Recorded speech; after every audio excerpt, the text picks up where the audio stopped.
Bonjour, bonjour, j'espère que ça va bien. Les copains, ce matin, j'ai une super notion à te présenter.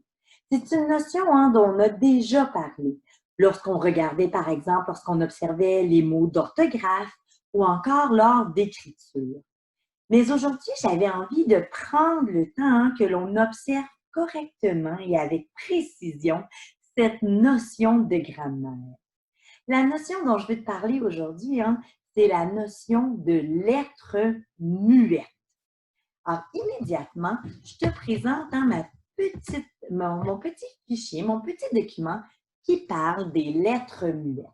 Alors, premièrement, qu'est-ce que c'est une lettre muette?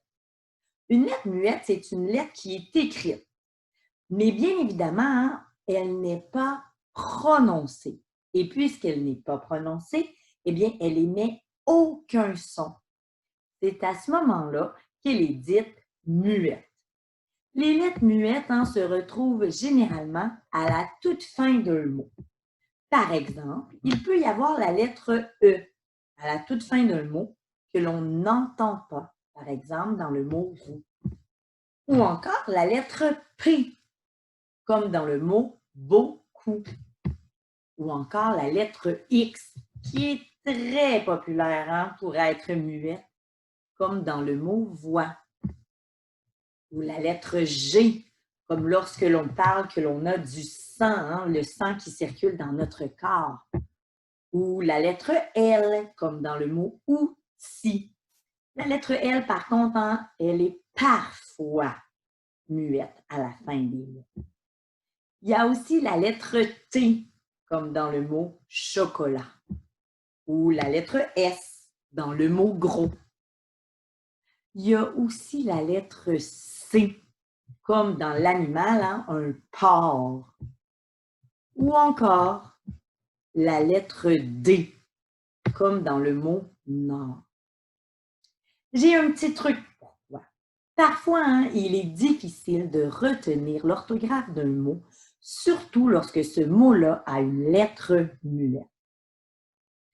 Ce qui est génial avec les adjectifs et parfois certains noms qui ont un masculin et un féminin, lorsque je pense à gros, petit, gentil, ce sont trois mots qui se terminent par une lettre muette. Mais lorsque je mets ces mots-là au féminin, grosse, gentille ou petite, eh bien, c'est à ce moment-là que je peux comprendre et que je peux connaître la lettre muette qui est présente dans le mot masculin. Petite, à ce moment-là, j'entends le T. Grosse, à ce moment-là, j'entends le S. Et le mot gentille, alors j'entends le L. Ce sont des petits trucs, c'est un petit truc qui peut t'aider à te souvenir de certaines lettres muettes lorsque tu veux retenir l'orthographe de certains mots. Alors, prends le temps, souvent avec les adjectifs, de mettre l'adjectif au féminin. À ce moment-là, ça va beaucoup t'aider à trouver la lettre muette et à la retenir. Les copains, je te souhaite une belle journée. Tu vas pouvoir, si tu as du temps et l'envie, faire mon coloriage magique avec les lettres muettes.